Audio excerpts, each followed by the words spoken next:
Commander Daejung stood on the bridge of the UES Serenity and watched the stars pass by through the viewport. He was 43 years old and had never fired a weapon at another living being. This fact made him proud. It meant humanity had changed. It meant they had evolved beyond their violent past. "Sir, we're approaching the diplomatic station," his navigator said. Daejung nodded. Today was important.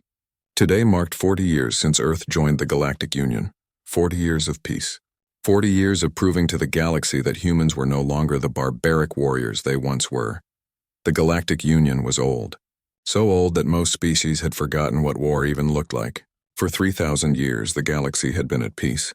Conflicts were solved with words, with trade agreements, with economic pressure. Violence was something primitive species did before they became civilized, and humanity desperately wanted to be seen as civilized. Dr. Hana walked onto the bridge carrying her datapad.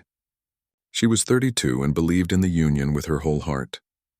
"Commander, I've finished my report on the Vraxel. Their biology is fascinating. They come from a high-gravity world outside our normal space. What do we know about their intentions?" Daejung asked. Hana frowned slightly. "They've been aggressive toward frontier colonies. But the Council believes this is just a misunderstanding. Cultural differences. Once we establish proper communication, everything will be fine." Daejung wanted to believe that. He had to believe that. The alternative was unthinkable. On Earth, in the Great Hall of the United Government, Ambassador Taewan prepared for his speech. He was 70 years old. He had spent his entire adult life building humanity's reputation among the stars. When Earth first made contact with the Galactic Union, the other species had been afraid. Humans came from a world of constant war. Their history was soaked in blood. Every human carried the genetics of survivors from millions of years of violence. But Taiwan had convinced them. He had shown them humanity's art, their music, their philosophy. He had promised that humans would follow the concordat of universal peace. No weapons of war. No military aggression. Only diplomacy and trade. The other species had watched carefully. They tested humanity. They gave humans the smallest voice in the Council. They made Earth prove again and again that they could be trusted, and humanity had proven it. For 40 years they had been perfect galactic citizens. Taewan stepped up to address the Council. Representatives from 847 species watched him. Some looked like insects. Others were made of crystalline structures. Some existed partially in dimensions humans couldn't see. But all of them had one thing in common. They had forgotten how to fight.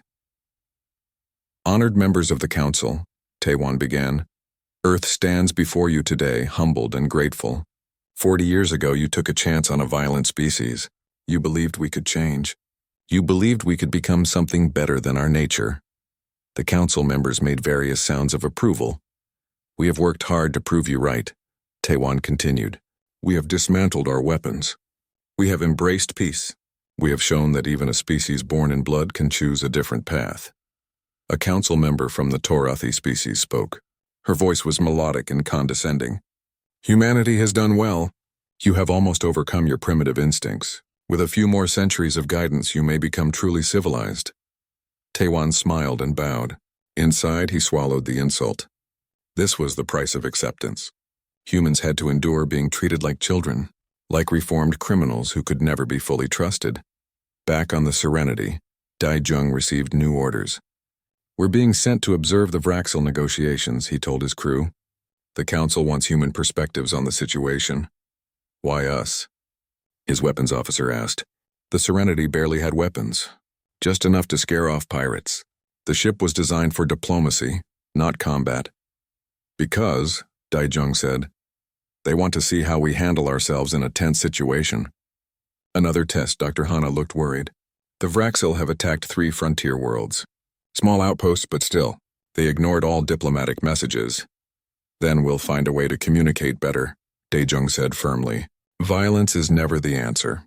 The Council has taught us that." The Serenity set course for the frontier. As they traveled, Daejung read reports about the Vraxel attacks. The settlements had been small, mostly research stations. Few casualties. The Vraxel had simply landed, taken resources, and left. Troubling, but not catastrophic. The Council's plan was simple. Send ambassadors. Offer trade. Find out what the Vraxel wanted. Give it to them if reasonable. This was how civilized species behaved. On New Haven Colony, Captain Hyunwoo reviewed his defense systems. New Haven was the jewel of human colonization. 2.3 million people lived there. It had universities, art centers, theaters. His own daughters attended school there. His wife taught literature at the main university. New Haven had minimal defenses. The Concordat didn't allow for military installations. Hyunwoo had a few security forces, barely armed. They were meant to handle civilian disputes, not invasions. But invasions didn't happen anymore. This was a civilized galaxy. Hyunwoo looked at the newest intelligence reports about the Vraxil. They were moving closer to human space. The Council was sending negotiators. Ambassador Taewon himself was coming to New Haven to lead the diplomatic effort. Everything would be fine. It had to be fine. On Earth, in a secret facility deep underground, Admiral Sora watched the same intelligence reports. She was 55 and had spent 30 years in the military. A military that officially didn't exist anymore. A military that humanity kept hidden from the galaxy. Not all of humanity had believed the galaxy's promise of peace. Some had argued for keeping weapons, for maintaining readiness, for remembering what humans were. They had been overruled, but not completely. In secret, Earth maintained a small defense force, just in case. Admiral Sora commanded that force from the shadows. She watched the Vraxil movements and felt her instincts screaming warnings. This species was testing boundaries. They were learning that the galaxy was soft, that the Council talked but never acted. "Admiral," her aide said, "should we recommend increasing alert status?" Sora wanted to say yes. Every combat instinct she had developed over decades told her to prepare. But she couldn't. If Earth suddenly mobilized military forces, the Council would see it as a violation. Humanity would lose everything they had built. "No," she said quietly. "We wait. We hope the diplomats are right." But she didn't believe they were. In the Council chambers, the meeting continued. Species after species spoke about the Vraxil situation. They proposed sanctions. They suggested diplomatic missions. They debated the proper protocols. Not one of them suggested preparing for violence. The concept was alien to them. They had lived in peace for so long that they couldn't imagine anything else. Ambassador Taewon listened to them and felt pride. This was civilization. This was evolution. Humanity had been right to join this peaceful galaxy. He volunteered to lead the diplomatic mission personally. "Let Earth show our commitment to peace," he said. "Let us prove once again that we have left our violent past behind." The Council approved. Ships were prepared. Diplomatic teams were assembled. Everything was done according to proper procedure. No one brought weapons. That would send the wrong message. The galaxy watched as humanity prepared to meet the Vraxil with open hands and peaceful words. They praised Earth's growth. They applauded humanity's transformation. And the Vraxil fleet continued to move closer to New Haven, where 2.3 million humans lived their peaceful, civilized lives. The morning sun rose over New Haven like any other day. Young Mi woke up early for school, complaining about her mathematics exam. She was 16 and worried about normal teenage things: boys, grades, her upcoming university applications. She kissed her mother goodbye and took the transit to school. The city was beautiful in the morning light. Clean buildings reached toward the sky, parks filled with morning runners. New Haven was everything humanity had dreamed of building among the stars.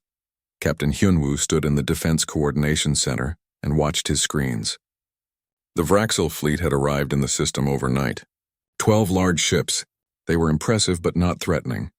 Ambassador Taewon had already sent greeting messages in 47 different languages. "Any response?"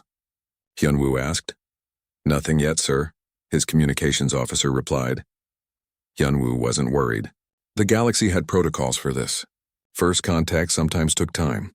Cultural differences needed to be bridged carefully. Ambassador Taewon stood in the diplomatic hall waiting. He had prepared a beautiful speech about cooperation and mutual benefit. He had gifts representing human culture, art, music, literature.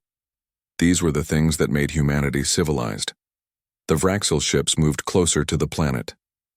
"Ambassador," an aide said nervously, "they're entering orbital space without permission." "They probably don't understand our protocols yet," Taewon said calmly. "Keep sending friendly messages. Show them we mean no harm." The Vraxel fleet settled into orbit directly above New Haven's largest city. Hyunwoo felt his first real stab of concern. "That's not a diplomatic formation," he muttered. "Sir, should we evacuate the city?" an officer asked. Hyunwoo hesitated. If he ordered an evacuation, it would look like humanity didn't trust the diplomatic process. It would embarrass Ambassador Taewon. It would make the Council question humanity's commitment to peace. "No," he said. "We wait for instructions from the ambassador." Young Mi sat in her classroom, half listening to her teacher explain geometry. She looked out the window at the bright sky. Something caught her eye. Lights in the sky, ships. She had never seen ships that large before. "Teacher," she said, "what are those?" The teacher looked out the window. "I don't know. Perhaps a diplomatic visit? Let's continue with our lesson." In orbit, the Vraxel fleet commander broadcast a message. It came through in perfect human language. "We claim this world. You will surrender all resources and leave. You have 1 hour." Ambassador Taewon stared at the message in confusion. This must be a translation error. "Patch me through to their commander. We need to clarify the misunderstanding." But there was no misunderstanding. The Vraxel opened fire. The first weapon struck the city's hospital. Young Mi saw the flash of light and then heard the explosion. The building shook. Students screamed. The teacher ran to the window and went pale. "Everyone out," she shouted. "Run!" Young Mi grabbed her bag and ran. Outside, chaos filled the streets. People were screaming, running in all directions. She looked up and saw more lights falling from the sky. Each one was a weapon. Each one hit a building and turned it into fire. The Vraxel weren't aiming for military targets. They were aiming for schools, hospitals, and residential areas. They were targeting the defenseless. Captain Hyunwoo watched his screens in horror.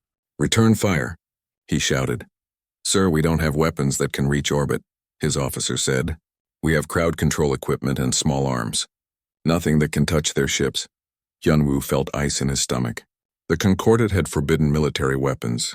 New Haven was defenseless by design. "Get evacuation ships in the air," he ordered. "Move everyone you can." But the Vraxel were targeting the spaceports too. Ships trying to launch were destroyed on their pads. The evacuation centers became death traps. Ambassador Taewon tried desperately to establish communication. "Please, there must be a way to talk about this. We can negotiate. We can give you what you want." The Vraxel response was another barrage of weapons fire. This time they hit the diplomatic compound. Young Mi ran through streets filled with fire and smoke. She saw things she would never forget. Buildings collapsed on people. Children crying over parents who wouldn't wake up. Her school had been hit. Half her class was gone. She kept running. Survival instinct, older than civilization, drove her forward.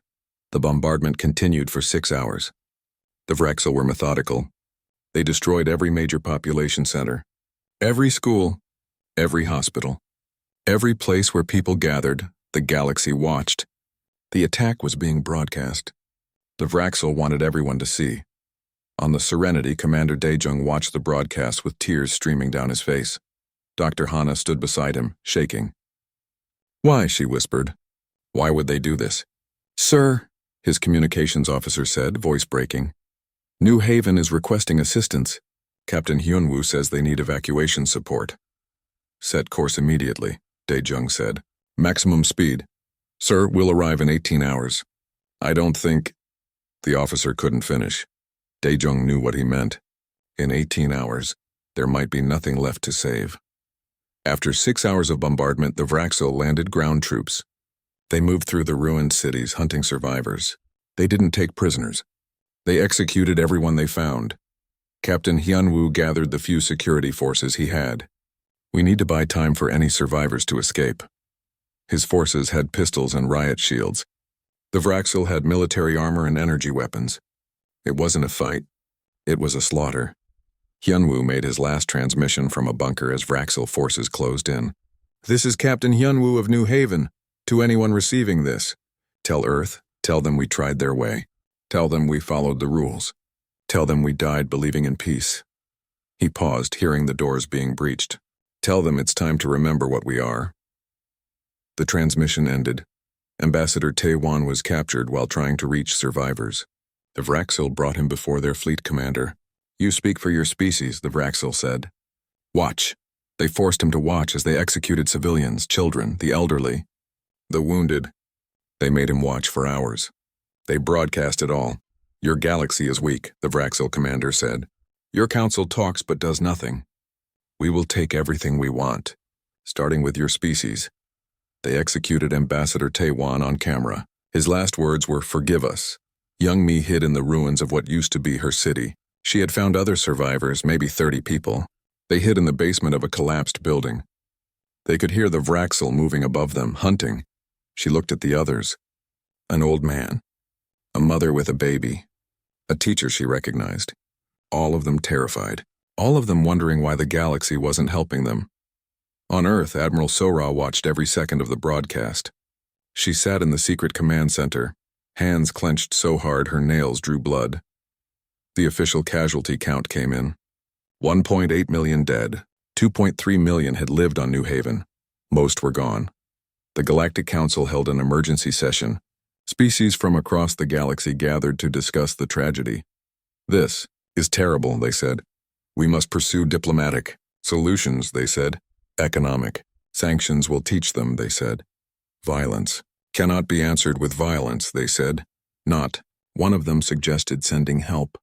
Not one of them had weapons to send anyway. They had forgotten how to fight. They had forgotten that predators existed. Admiral Sora received a call from the President of United Earth. Admiral, the President said, voice cold, prepare your forces. All of them? Sora asked. Everything, the President said. Every ship we hid. Every weapon we kept secret. Every soldier we trained in darkness. The time has come. The Council will condemn us, Sora warned. Let them, the President said. Our children are dead. The Council offered condolences. We're done playing their game. Admiral Sora felt something dark and old awaken inside her. Give me 48 hours. When Commander Dae-Jung finally reached New Haven, the bombardment had stopped. The Vraxil were in occupation mode. The planet below was smoking ruins. He looked at the destroyed cities through his viewport and felt something break inside him. Dr. Hana, he said quietly, you asked why they would do this. Yes, she whispered. Because they could, Dae-Jung said. Because the galaxy is soft. Because we forgot that being civilized only works when everyone chooses it. What do we do? She asked. Dae-Jung stared at the ruins of New Haven, at the graves of 2 million humans who died believing in peace. We go home, he said. And then we stop being civilized. President Jinseo had not slept in 3 days. She sat in the emergency command center deep beneath the capital, watching reports flood in from New Haven. Each report made her feel colder inside. Around her, the leaders of Earth's government argued. Some wanted to trust the Galactic Council's diplomatic process. Others wanted immediate action. The chamber was filled with angry voices and desperate pleas. The Council will handle this, one minister said. We must have faith in the system. The system watched our children die, another snapped back. President Jinseo raised her hand for silence. Everyone stopped talking. She was 58 years old. She had been a philosophy professor before entering politics. She had believed in the Union's ideals with her whole heart. Now she felt only cold rage. How long until Admiral Sora arrives? She asked. She's outside, Madam President. Send her in. Admiral Sora entered the chamber in full military uniform. Most of the ministers had never seen her before. Officially, Earth didn't have a military anymore. Officially, Sora didn't exist. Admiral, Jinseo said, tell us what we have. Sora activated a holographic display. Ships appeared in the air. Lots of ships. For 40 years we've been hiding these. While the Council believed we disarmed, we built. In secret facilities on the Moon, on Mars, and asteroid bases. We have 73 warships ready to deploy. Another 100 in various stages of completion. The ministers stared in shock. You've been lying to the Council for 40 years? One gasped. Yes, Sora said without apology. Some of us believed in hoping for peace. Others believed in preparing for reality. Reality has arrived. Jinseo looked at the display. Is this enough to face the Vraxil? To face them? Yes, Sora said. To beat them? That depends on whether we're willing to fight the way they fight. No rules, no mercy. A minister stood up, shaking. This is wrong. We've worked so hard to become civilized. If we do this, we throw away everything we've built. Jinseo looked at him. What we built was a lie. We pretended to be something we're not. We wore a mask because the galaxy wanted us to. And while we wore that mask, our children burned. But violence got our families killed, Jinseo interrupted. Their violence. While we talked about peace, they loaded weapons.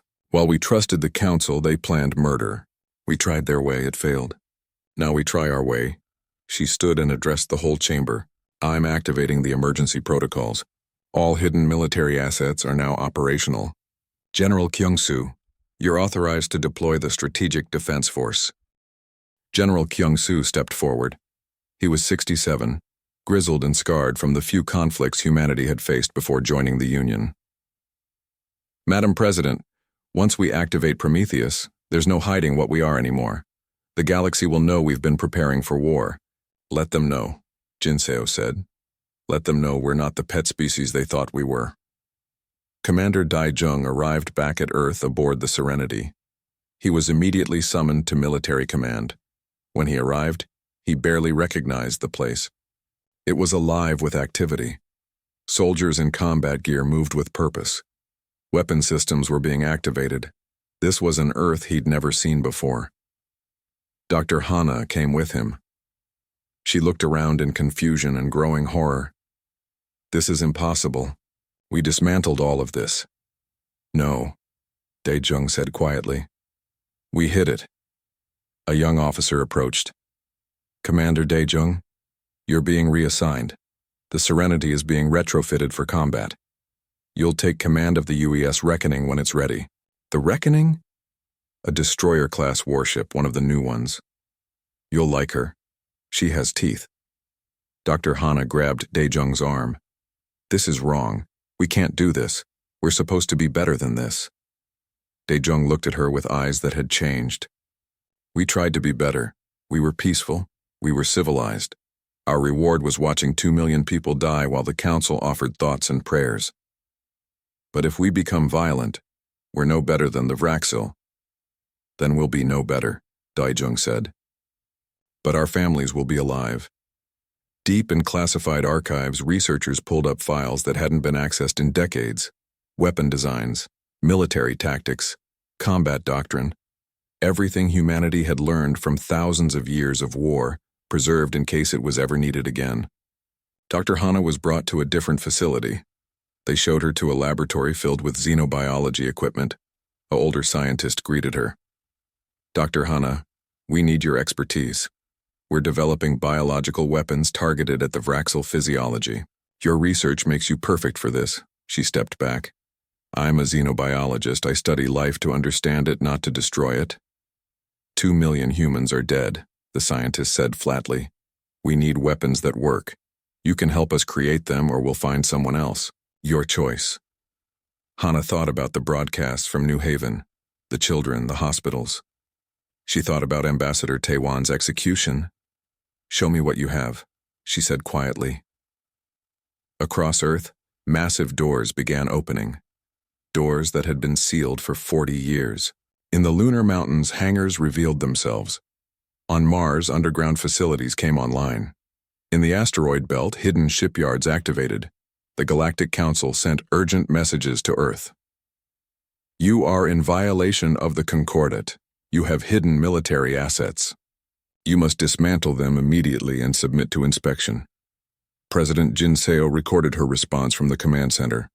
Her face was calm, but her eyes were hard. Members of the Council, for 40 years we obeyed your rules. We disarmed. We became peaceful. We trusted you to protect us. She paused. 2 million of my people are dead. You sent condolences. The Vraxil sent weapons. We see now which approach works.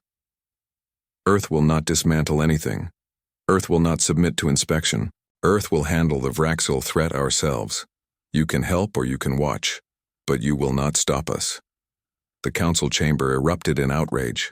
How dare humans defy them? How dare they keep weapons secret? One species representative, an ancient being called Morvath, remained silent. He had lived for 300 years. He remembered the old days before the Concordat. He knew what war looked like.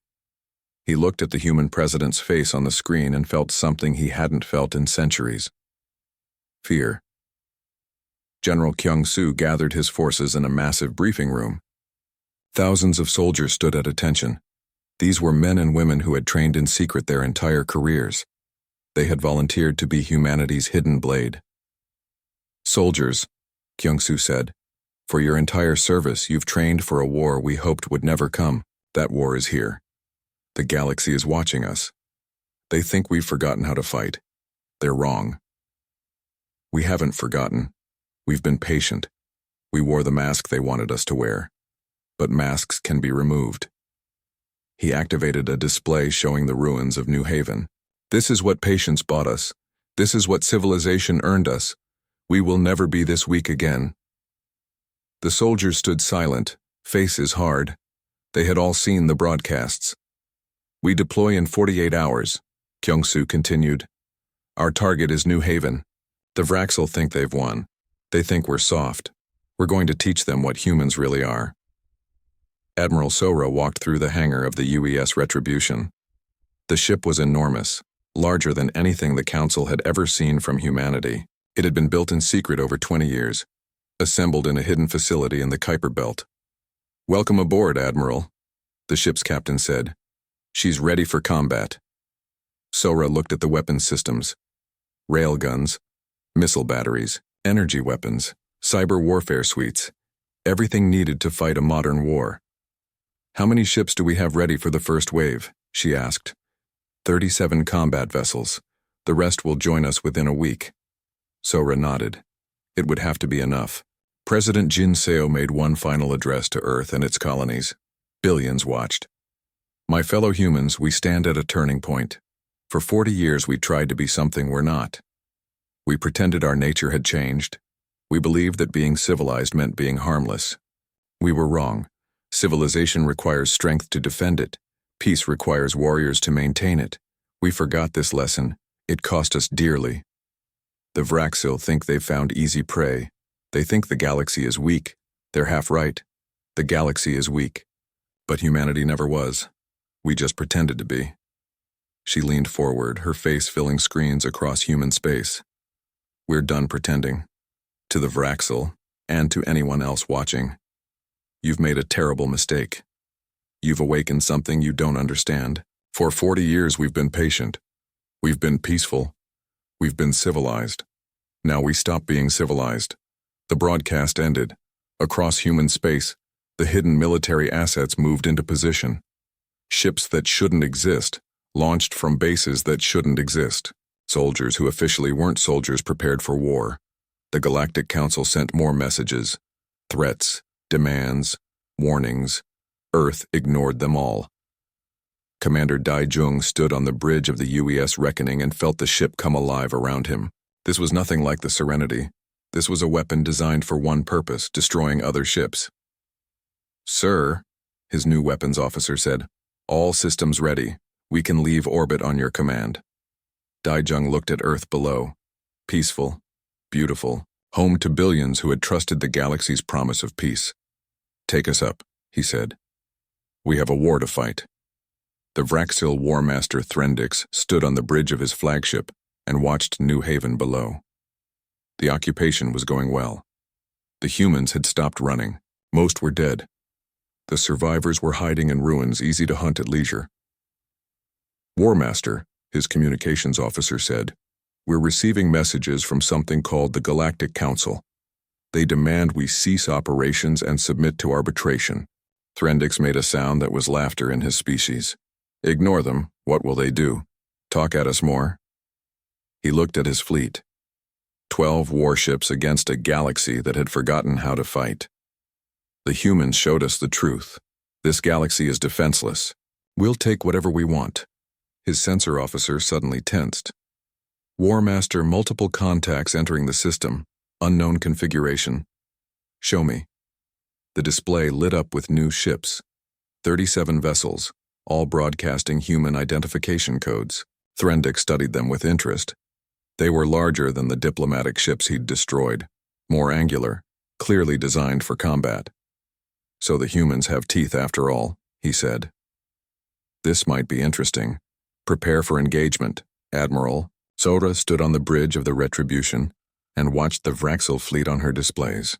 They were in high orbit over New Haven, confident and relaxed. They thought humans were prey.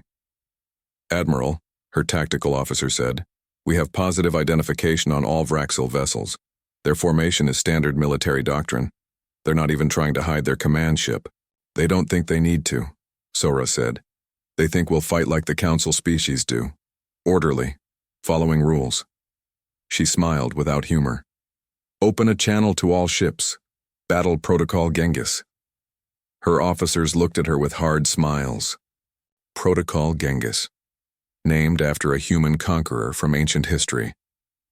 It meant no rules, no mercy, total war. The Vraxil hailed them. "Human vessels, you are in violation of our occupied space. Withdraw or be destroyed." Sora's response was simple. "Come and try." The battle began. The Vraxil expected humans to follow galactic combat doctrine. Formations, shields forward, weapons charged, a civilized exchange of fire until one side surrendered. The human fleet scattered immediately. Ships broke formation and accelerated in random directions. It looked like panic. The Vraxil moved to capitalize on the chaos. Then the humans attacked. 3 human destroyers, including Daejung's Reckoning, came at the Vraxil command ship from different angles. They fired missiles and then immediately changed course. The Vraxil tried to track them, but the humans were moving unpredictably. No pattern, no formation. "They fight like animals," the Vraxil weapons officer said. "Then we'll put them down like animals," Threndix replied. "All ships engage at will." But the humans weren't fighting randomly. They were fighting smart. Each movement was calculated. Each attack coordinated. They just didn't follow any doctrine the Vraxil recognized. Commander Daejung watched his displays and called out orders. "Target their communications array. Fire and break left. Don't let them track us." His missile struck the Vraxil command ship. Not a killing blow, but enough to damage their coordination. Across the battle space, other human ships were doing the same. Hitting sensors, disrupting communications, blinding the enemy. "Sir," his weapons officer said, "the Vraxil are trying to form a defensive sphere, standard military response." "Then we'll hit them before they form it," Daejung said. "All power to engines. Take us right through their formation." The Reckoning accelerated to dangerous speeds. Vraxil weapons fire tracked them but couldn't land a clean hit. The human ship was too fast, too erratic. It passed through the Vraxil formation at close range, firing the entire time. 2 Vraxil ships took critical damage. Their formation broke apart. Admiral Sora watched the battle unfold with cold satisfaction. Launch cyber attack. Target their fleet coordination software. Human hackers, some of the best in known space, began infiltrating Vraxil computer systems. They didn't need to take control. They just needed to create chaos. False targeting data. Conflicting orders. Sensor ghosts. The Vraxil found themselves shooting at phantom targets while real human ships slipped through their defenses. On New Haven's surface, Young Me and the other survivors heard the battle in orbit. Explosions lit up the sky. Ships burned as they fell through the atmosphere. "What's happening?" the old man asked. Young Me looked up with tears in her eyes. "Earth came for us." The Vraxil ground forces were confused. They received conflicting orders. Some said to retreat to ships. Others said to hold position. Their communications were breaking down. From the ruins, human survivors began to fight back. They had nothing but improvised weapons and rage, but now they had hope too. Young Me found a piece of metal pipe. She looked at the other survivors. "The Vraxil are confused. Now is our chance. We're civilians," the teacher said. "We don't know how to fight." Young Me thought about her dead friends. Her destroyed school, her city in ruins. Then we learn. They moved through the rubble, hunting the hunters. Every Vraxil they found alone, they attacked. 30 survivors couldn't do much. But they could make the Vraxil nervous. They could make them afraid. In orbit, the battle turned brutal. The Vraxil War Master realized these humans weren't going to follow civilized warfare rules, so he stopped following them too. "Target the planet," he ordered. "If we can't hold it, we'll make sure they can't either. Prepare to bombard the remaining population centers." Admiral Sora saw the Vraxil ships repositioning. She knew immediately what they were planning. "All ships' priority target is the command vessel. We need to stop them before they can fire on the surface. Admiral, We'd need to close to dangerous range, her tactical officer warned. Do it. The Retribution accelerated directly toward the Vraxil command ship. It was a massive vessel, 3 times the size of Sora's flagship. But size didn't matter if you couldn't hit your target. The 2 ships traded fire at close range. The Retribution's shields buckled. Hull breaches reported on multiple decks. But Sora didn't break off. She kept pushing forward. Launch boarding torpedoes, she ordered. Admiral, we don't have boarding torpedoes. Then launch regular torpedoes. At this range, they'll punch through the hull. Close enough. The missiles hit the Vraxil command ship at point-blank range. They tore through the armor and exploded inside. Secondary explosions rippled through the enemy vessel. War Master Threndix felt his ship dying around him. How? He demanded. They're supposed to be civilized. They're supposed to follow rules. His second officer was bleeding from a head wound. Sir, they're not fighting like any species we've encountered. They fight like they have nothing to lose. All ships retreat, Threndix ordered. Get us out of this system. But the human fleet had positioned themselves between the Vraxil and their escape routes. Every direction the Vraxil turned, human ships were waiting. Commander Daejung received orders from Admiral Sora.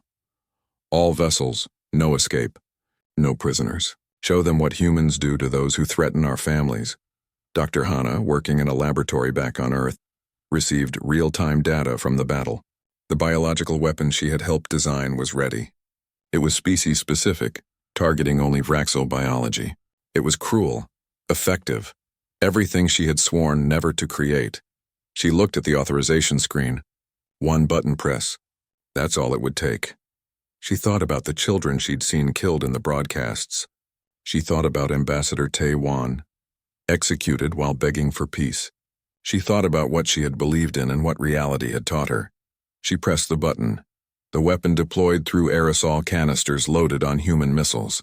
It spread through the Vraxil ship's life support systems. The effect was not instant. It was slow, painful. The Vraxil felt themselves dying and knew it was coming from the humans they had slaughtered. War Master Threndix felt the weapon working in his body. He tried to send a final message.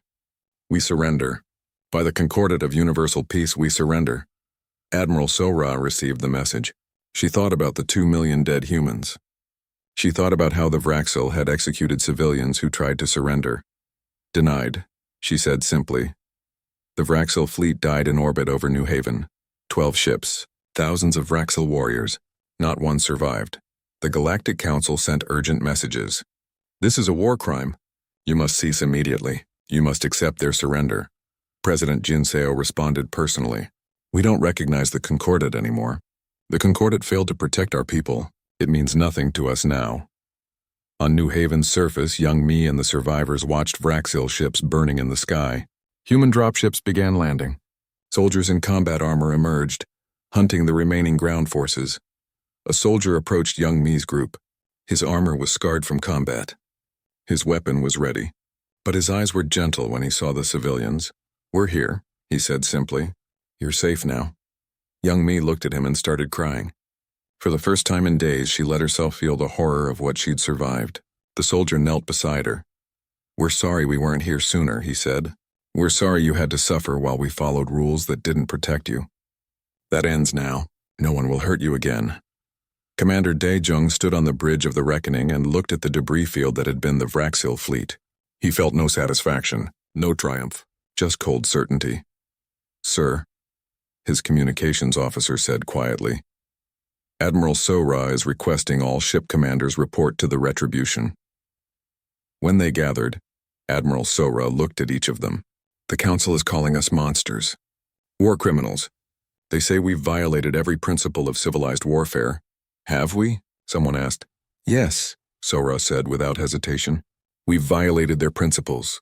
We've shown them what happens when you push humans too far. When you kill our children and expect us to follow your rules. She looked at each commander. This is what we are. This is what we've always been. We pretended otherwise because they wanted us to. We're done pretending. The galaxy will learn to accept us as we are, or they'll learn to fear us. I don't care which, the commanders nodded. They had all crossed a line. There was no going back. 6 months had passed since the Battle of New Haven. The galaxy had changed in ways no one could have predicted. President Jin Seo stood before the Galactic Council once more. But this time was different. Earth no longer sent ambassadors hoping for acceptance. This time humanity came as equals. Armed equals. The council chamber was tense. 847 species represented, and most of them were afraid of the one standing before them. Council Speaker Morvath opened the session. President Jin Seo, Earth stands accused of violating the Concordat of Universal Peace. You destroyed an entire fleet. You refused surrender. You developed biological weapons. How do you answer these charges? Jin Seo looked at him calmly. We answer that the Concordat failed to protect us. We followed your rules. We dismantled our weapons. We trusted your system. And 2 million of my people died while you debated proper procedure. The Vraxel were a unique threat, a council member protested. An anomaly. No, Jin Seo said firmly. They were reality. They showed us what the galaxy really is. You've had peace for 3,000 years, not because you evolved beyond violence. You had peace because no one tested you. The moment a real predator appeared, your system collapsed. We would have handled it diplomatically, another council member said. Jin Seo activated a holographic display. It showed the ruins of New Haven, the mass graves, the destroyed cities. This is what your diplomacy bought us. My people paid for your idealism with their lives. We will never make that mistake again. The chamber erupted in arguments. Some species agreed with humanity. Others were horrified by Earth's actions. The old order was crumbling. Admiral Sora sat in her office on Earth reviewing reports. The military was no longer hidden. Human warships patrolled openly. The fleet had grown to over 200 vessels. Earth had stopped pretending to be harmless. Her aide entered. Admiral, we have 17 species requesting military protection agreements. They want human forces stationed in their systems. Sora wasn't surprised. After New Haven, word had spread quickly. Humanity could do what the Council couldn't. Humanity could fight. What about the Council's response? She asked. They're threatening sanctions against any species that allies with Earth outside official channels. Empty threats, Sora said. The Council has no way to enforce anything. They have no military. They have only words. We've shown the galaxy that words aren't enough. Commander Daejong stood on New Haven overseeing reconstruction. The colony was slowly being rebuilt, but it would never be the same. The scars were too deep. Young Mi approached him. She was different now. 6 months of survival had aged her beyond her years. She had joined the new Civilian Defense Corps. She would never be helpless again. Commander, she said, the memorial is ready. They walked together to the center of what had been the main city. A massive wall stood there now. On it were carved 1.8 million names. Every human who died in the massacre. At the top, words were inscribed. They died believing in peace. We live remembering the cost. Daejong stood before the wall and felt the weight of what humanity had become. Do you ever wonder if we did the right thing? He asked Young Mi as she looked at the names. Her friends. Her classmates. People who had never hurt anyone. The Vraxel didn't give us a choice. The Council didn't protect us. We protected ourselves. If that makes us monsters, then that's what we are. You sound like you've made peace with it. I haven't, Young Mi said. I don't think I ever will. But I'm alive. My younger brother is alive. Our colony is being rebuilt. That wouldn't be true if we had followed the Council's way. Dr. Hana worked in her laboratory, but the work had changed. She no longer created weapons. Instead, she was developing defenses. Vaccines against biological attacks. Medical treatments for injuries humans had suffered in combat. A young scientist approached her. Dr. Hana, the Council's scientific community has denounced your weapons research. They're calling for you to be stripped of all honors. Hana continued her work without looking up. Let them. I know what I did. I helped create weapons that killed thousands of Vraxel. It was necessary. That doesn't make it right. I'll live with that burden. Do you regret it? Hana paused. Every day. But I'd do it again if I had to. That's what war does. It makes you into something you hate. But sometimes being the monster is the only way to protect those you love. In the Galactic Council, the political situation continued to deteriorate. The Concordat of Universal Peace was failing. Species were dividing into those who accepted humanity's new stance and those who opposed it. Council Speaker Morvath called for a private meeting with President Jin Seo. They met in a quiet chamber away from the other representatives. "You're destroying everything we've built," Morvath said. He was ancient, had seen the birth of the current galactic order. "We're exposing what you built on," Jinseo replied. "A foundation of lies. You convinced yourselves that predators had disappeared from the universe, that civilization had evolved beyond violence. You were wrong. So humanity will bring back the age of warfare, thousands of years of progress destroyed?" Jinseo shook her head. "We're bringing back reality. Peace is wonderful, but peace requires strength to maintain it. You forgot that. You became so committed to the idea of peaceful evolution that you made yourselves defenseless. And now you'll be the galaxy's warriors, its protectors?" "If necessary," Jinseo said. "But only for those who ask. We won't force our way on anyone. But we also won't apologize for being what we are." Morvath was silent for a long moment. "You've changed the galaxy forever." "The Vraxel changed it," Jinseo corrected. "We just responded to the change. The galaxy can either adapt to reality or continue living in fantasy. Your choice." Admiral Sora opened a new military academy on Earth. Thousands of young people applied. The generation that grew up after New Haven understood something their parents hadn't. The galaxy was dangerous. Survival required preparation. She stood before the first class of cadets. "You're here to learn how to fight," she began. "But more importantly, you're here to learn why we fight. We don't fight for conquest. We don't fight for glory. We fight to protect those who can't protect themselves. You'll learn tactics and weapons and strategy, but you'll also learn restraint. Power without wisdom is tyranny. We've shown the galaxy we can be dangerous. Now we must show them we can be trusted." A cadet raised her hand. "Admiral, the Council calls us warmongers. They say we've returned to our primitive nature." "They're right," Sora said simply. "We have returned to our nature. But our nature includes both violence and compassion, both strength and mercy. For 40 years we tried to be only one half of what we are. We pretended the warrior part didn't exist. That was a lie. The truth is that humans are complex. We can create beautiful art and terrible weapons. We can show great kindness and great cruelty. The key is choosing when to be which. That's what I'll teach you." General Kyung-soo retired from active service. He was old now, tired. He had trained for war his entire life, had hidden Earth's military capabilities in secret, had finally unleashed them when needed. In his retirement speech, he said, "I spent my career preparing for a war I hoped would never come. When it came, we were ready, but readiness came at a cost. We had to lie. We had to hide. We had to maintain weapons while preaching peace. I don't regret it. Those weapons saved lives. That preparation prevented Earth from suffering New Haven's fate again. But I hope future generations don't have to make the same choices. I hope they can be strong and honest at the same time." President Jinseo delivered her final speech to the Galactic Council 6 months after the New Haven battle. She knew it would be her last time addressing them as a member. "Honored Council," she began. "Earth withdraws from the Concordat of Universal Peace. We cannot follow rules that failed to protect us. We cannot trust a system that watched our children die and offered only words." The chamber erupted in outcry. Jinseo waited for silence, but "We're not abandoning the galaxy. We're offering a different approach. Any species that wants protection, we will provide it.